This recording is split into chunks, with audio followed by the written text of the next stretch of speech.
할렐루야. 오늘도 새날을 주신 하나님을 찬양합니다. 어제는 거룩한 주일을 은혜 가운데 보내고 또 새로운 한 주간을 맞이합니다.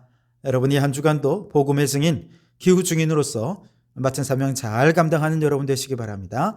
자, 오늘은 출애굽기 7장 말씀인데요. 1절에서 6절까지 말씀을 보도록 하겠습니다. 하나님의 말씀을 경청하시기 바랍니다.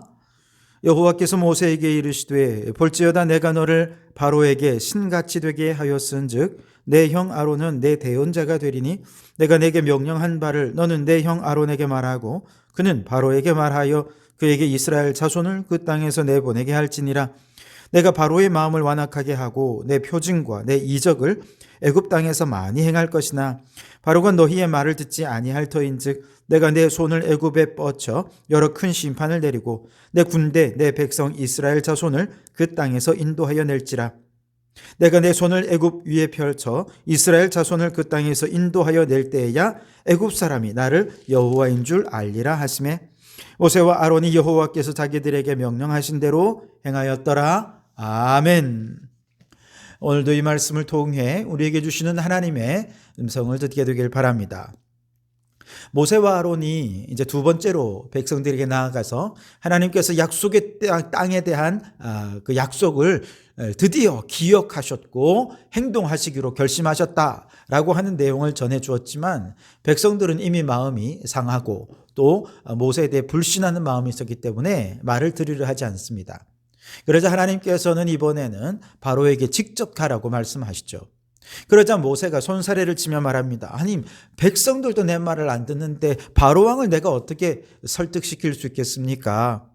그러자 하나님께서는 아론을 대언자로 세우실 것을 말씀하시죠. 1절을 보시면 여호와께서 모세에게 이르시되 볼지어다 내가 너를 바로에게 신같이 되게 하였은즉 내 형 아론은 내 대언자가 되리니 그렇게 말씀하십니다. 모세가 바로에게 신 같은 존재로 여겨질 것이다. 두 번째, 아론이 내 대언자가 되어 대신 말을 전할 것이다. 두 가지를 얘기해 주셨어요. 자, 그러자 그와 함께 하나님께서 바로의 마음을 완악하게 하실 것도 동시에 말씀하십니다. 3절에서는 하나님께서 바로의 마음을 완악하게 하실 것이고 4절에서는 그럼에도 불구하고 큰 재앙을 통해 결국 출애굽하게 될 것이고 5절에는 그 결과 애굽 사람들이 나를 여호와인 줄 알리라. 그렇게 말씀하신 후에 6절에 보시면 모세와 아론이 여호와께서 자기들에게 명령하신 대로 행하였더라. 아멘. 복음의 증인이 된다. 혹은 기후 증인이 된다라고 하는 것은 사람들의 완악해진 마음과 싸워야 한다는 것을 얘기해 주고 있습니다. 이처럼 완악해진 마음과 싸울 때 우리는 어떤 태도, 어떤 자세로 싸워야 될 것이냐? 두 가지 생각을 해야 되는데요. 첫째는 모든 영적 싸움이 하나님의 손 안에 있다는 것을 알아야 됩니다. 바로의 마음을 완악하게 하신 분이 누구이십니까? 하나님이십니다. 애굽에 큰 재앙을 내리실 분 누구이십니까? 하나님이십니다. 출애굽을 주도하시는 분 누구이십니까? 하나님이십니다.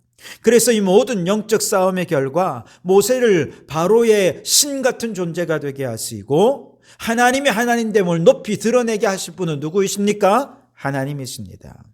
그러니 모든 것이 다 하나님의 뜻 안에 있다는 사실을 믿고 확신하며 나아가야 하는 것이죠. 둘째로 모든 영적 싸움에는 동력자가 필요하다는 거예요. 모든 것은 하나님이 싸우시지만 하나님은 또한 우리를 통해 그 싸움을 싸우십니다. 그래서 하나님은 하나님의 마음을 알고 하나님의 뜻을 이해한 한 사람을 찾으시죠.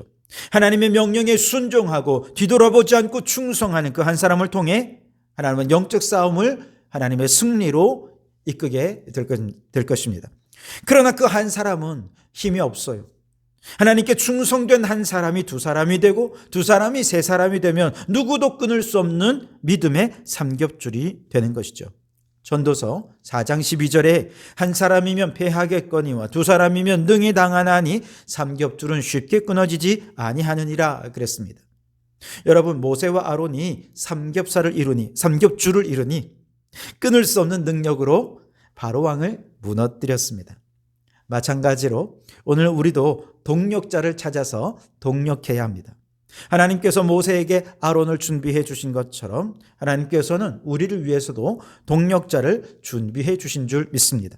특별히 오늘 이 시대의 복음의 증인이요 기후 증인으로 사역하기 위해 환경을 사랑하고 에너지를 아끼고 인류의 미래를 걱정할 줄 아는 동력자가 더 많이 필요한 것이 현실이지요. 그래서 매월 두 번째 주에 나바세바 세미나를 통해서 우리는 동력자를 찾고 있는 것입니다. 팔룡동과 우리 주변의 사람들 가운데 창조질서 보존을 위해 하나님과 동력하기 원하는 자들이 이 세미나에 참여해서 얘기를 듣고 함께 신앙의 동력자 또 기후 증인의 사역자로 동력할 수 있다면 이보다 더 감사한 일은 없을 것입니다. 저는 우리 창원 지역에도 동력을 꿈꾸는 분들이 많이 있으리라 생각합니다. 바라기는 나바세바 세미나가 하나님 사역에 동력할 동력자를 찾는 세미나, 그래서 부흥의 세미나가 될 수 있게 되기를 주님의 이름으로 축원합니다. 자, 하나님께서 모세와 아론에게 명령하십니다. 바로에게 가면 이적을 보이라 말할 텐데 모세가 아론에게 말을 하라는 거예요. 그 지팡이 던지라고. 그렇게 해서 아론이 명령에 순종해서 지팡이를 던지면 그 지팡이는 뱀이 될 것이다. 그리고 실제로 그렇게 했더니 뱀이 되는 기적이 일어났죠. 이 기적의 목적은 무엇이겠습니까?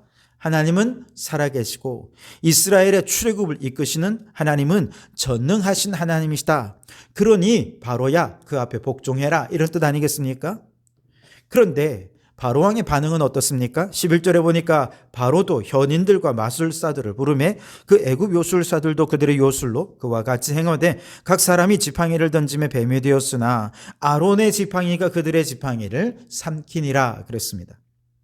아론의 지팡이가 뱀이 되었을 때 이 뱀을 히브리어로 탄닌이라 얘기하는데요. 이건 맹독성 코브라를 뜻합니다. 코브라는 애굽의 바로왕을 상징하고 바로왕을 우상시하게 만드는 상징적인 존재가 아닙니까? 즉 아론의 지팡이가 이런 맹독성의 뱀이 되었고 다시 그 꼬리를 쥐니 지팡이가 되었다라고 하는 것은 하나님의 권능은 이처럼 맹독성을 지닌 애굽 왕권, 애굽의 권능, 바로왕이 가진 모든 것은 사실은 전능하신 하나님 앞에서 아무것도 아니라는 것이죠. 뱀이 되든지 지팡이가 되든지 얼마든지 하나님은 하실 수 있다는 것이죠. 뱀이 된 아론의 지팡이는 싹이 나서 법궤 안에 넣을 정도로 크지 않은 아주 자그마한 지팡이입니다. 83세의 허리 굽은 늙은 아론이 짚고 다녔다고 생각해 보십시오. 그 정도의 자그마한 지팡이이죠. 즉 애굽의 왕권이 그렇게 대단한 것처럼 보이지만 하나님 한 말씀에 보잘것없는 지팡이가 되기도 하고 뱀이 되기도 하는 그런 존재라는 것이죠. 그래서 여러분 모든 사람들이 신으로 우러르며 그 앞에 머리 조아리는 애굽의 바로왕조차도 하나님이 보실 때는 보잘것없는 지팡이와 같은 존재일 뿐이라 하는 것을 이 이적을 통해 말씀해주고 있는 것이죠. 게다가 바로왕이 이제 요술사들을 불러서 그도 이제 뱀을 만들었죠. 그런데 아론의 뱀이 요술사들의 뱀을 삼켜버리지 않습니까? 즉 애굽의 현인들, 마술사들, 그들이 아무리 똑똑하고 제 아무리 대단한 능력이 있다 해도 하나님의 지혜와 능력 앞에서는 다 삼켜지는 정말 보잘것없는 것이 되고 만다는 것이죠. 무슨 얘기입니까? 우리 하나님은 위대하시다는 것입니다. 우리 하나님은 능력이 많으시다는 것입니다. 바로왕도 마른 지팡이가 되게 하시는 분이십니다. 우리 하나님은 아론의 뱀이 요술사의 뱀을 삼켜버리는 것처럼 하나님의 지혜와 능력은 세상의 지혜와 능력을 삼키고도 남음이 있는 하늘의 지혜와 능력이라는 사실을 믿으라는 것이죠. 그 하나님의 지혜와 능력을 믿고 의지해서 이 세상 앞에서 큰 소리치는 수많은 사람들, 자신의 지혜와 권력과 힘을 믿고 날뛰는 사람들 앞에서 믿음의 용사가 되어서 그들을 무너뜨리는 자가 되는 우리 성도들이 될 수 있게 되기를 바랍니다. 자, 하나님께서 이렇게 기적을 보여주셨을 때 바로는 어떤 반응을 보이느냐? 14절에 보시니까 여호와께서 모세에게 이르시되 바로의 마음이 완강하여 백성 보내기를 거절하는도다 그랬습니다. 마음이 완강해졌습니다. 하나님 명령을 무시했습니다. 그래서 하나님께서는 이제 10가지 재앙을 내리기로 결심하시고 모세와 아론에게 다시 바로에게 가라고 명령하십니다. 15절에 아침에 너는 바로에게로 가라. 보라, 그가 물 있는 곳으로 나오리니 그랬죠. 아침 일찍 바로가 나일강가에 나올 테니 모세와 아론아 가서 만나라 이것입니다. 근데 여러분 바로는 아침 일찍 왜 나왔을까요? 그것은 나일강을 관장하는 큰움 신에게 제사를 지내기 위해서였습니다. 바로는 매일 아침 가장 먼저 애굽의 풍요를 가져다 주는 나일강의 신에게 제사를 드리는 것으로 하루 일과를 시작했던 거죠. 그래서 모세가 아침에 일찍 일어나 나일강에 나가면 쉽게 바로를 만날 수가 있었던 것입니다. 여러분, 이렇게 우상 숭배하는 바로도 하루를 시작할 때 자신이 섬기는 신에게 먼저 경배하고 그의 도움을 구하며 하루를 시작하지 않습니까? 이렇게 헛된 우상을 섬기는 바로도 자신의 섬기는 우상에게 믿음과 헌신을 보인다면 과연 전능하시고 참된 신이신 하나님을 믿고 섬기는 우리들은 어떠합니까? 우리가 하루를 시작하면서 하나님께 어떤 도움을 구하고 하나님께 우리의 삶을 얼마나 의탁하고 있습니까? 정말 우리가 하나님을 믿고 의지한다면 하루의 삶을 시작하면서 먼저 하나님을 예배하고 하나님께 우리의 삶을 맡기며 하루를 시작할 것입니다. 그러니 여러분, 우리가 하나님을 전능하신 하나님으로, 위대하신 하나님으로, 만왕의 왕으로 믿는다면 우리의 삶을 매일같이 그분께 맡길 수 있기를 바랍니다. 예수님도 마가복음 1장 35절에 보면 새벽 아직도 밝기 전에 예수께서 일어나 나가 한적한 곳으로 가서 거기서 기도하셨다 그랬습니다. 여러분, 새벽 일찍 일어나 예수님께서 기도하신 내용이 무엇이겠습니까? 하루의 모든 사역을 하나님께 맡기고 전적으로 하나님께 의지해서 그렇게 하루를 시작하신 것 아니겠습니까? 우리 성도들의 일상적인 모습이 이래야 할 줄 믿습니다.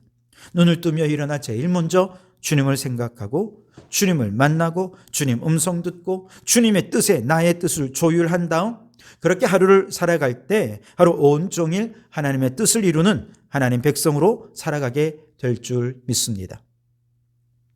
자, 모세와 아론을 일찍 나일강으로 보내셔서 바로 앞에 나일강에 이제 하나님의 첫 번째 재앙을 선포하게 하십니다. 17절 하반절에서 18절에 보시면 내가 내 손의 지팡이로 나일강을 치면 그것이 피로 변하고 나일강의 고기가 죽고 그 물에서 악취가 나리니 애굽 사람들이 그 강물 마시기를 싫어하리라 그랬습니다. 자, 하나님께서 애굽에 내리는 첫 번째 재앙으로 나일 강물을 피로 변하게 하신 것이죠. 왜 하필 나일강을 첫 번째 재앙의 대상으로 삼으셨을까? 그 결정적인 이유는 나일강은 애굽 사람들이 가장 아끼고 사랑하는 것이었기 때문에 그렇습니다. 나일강은 풍부한 식수를 제공해 주었습니다. 비옥한 삼각주에서는 온 백성이 먹고도 남을 만한 풍부한 식량을 공급해 주었습니다.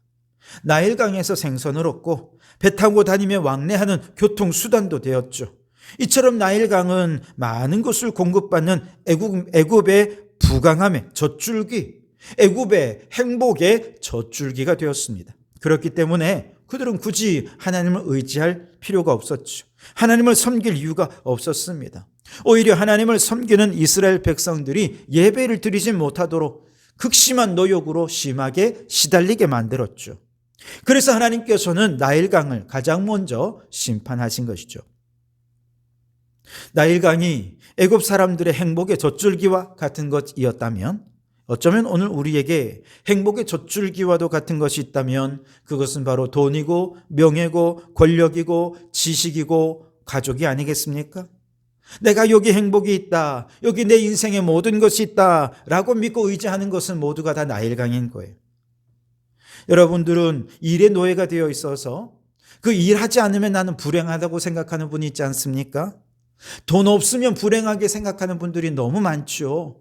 어떤 분들은 내 자식이 내 행복의 젖줄기다 생각하는 분들도 있습니다. 그러니 그들에게는 굳이 하나님께 그의 삶을 맡길 필요가 없는 것이죠. 그래서 하나님을 찾지도 않고 하나님을 두려워함도 없는 불신앙의 죄를 범하게 되는 것입니다. 더 나아가 근음신이라는 나일강의 신을 우상으로 섬기는 일에 애굽 백성들은 아무런 죄책감이 없었어요. 여러분, 혹 우리의 나일강은 무엇입니까? 오늘 우리의 행복의 젖줄기, 축복과 부요의 젖줄기는 오직 하나님 한 분밖에 없는 줄 믿습니다. 오직 하나님만이 우리에게 참된 기쁨, 참된 행복, 참된 부요, 참된 만족을 주실 수 있는 분입니다. 그러니 여러분, 세상의 우상을 섬기지 말고 세상의 돈과 명예와 세상의 어떤 것을 내 행복의 젖줄기로 삼지 말고 오직 하나님만을 내 행복의 젖줄기로 삼고 하나님을 예배하고 찬양하고 하나님께 도움을 구하며 살아가는 우리 성도들이 되시기를 주님의 이름으로 축원합니다. 기도하겠습니다. 하나님, 기후 증인, 복음의 증인으로서 마음이 완악해진 사람들과 영적 싸움을 싸울 때 모든 것이 하나님의 뜻 안에 있다는 믿음으로 동력자와 힘을 합쳐 싸우게 하옵소서. 바로 왕의 뱀을 지팡이로 만들고 삼켜버리기도 하시는 하나님의 전능하심, 하나님의 위대하심 끝까지 믿고 신뢰하며 나아가게 해 주옵소서. 우리의 행복의 젖줄기는 오직 하나님 한 분밖에 없음을 믿고 하나님만으로 만족하며 모든 삶을 하나님께 내어 맡기며 살아가는 저희들이 되게 해 주시옵소서. 예수님 이름으로 기도하옵나이다. 아멘.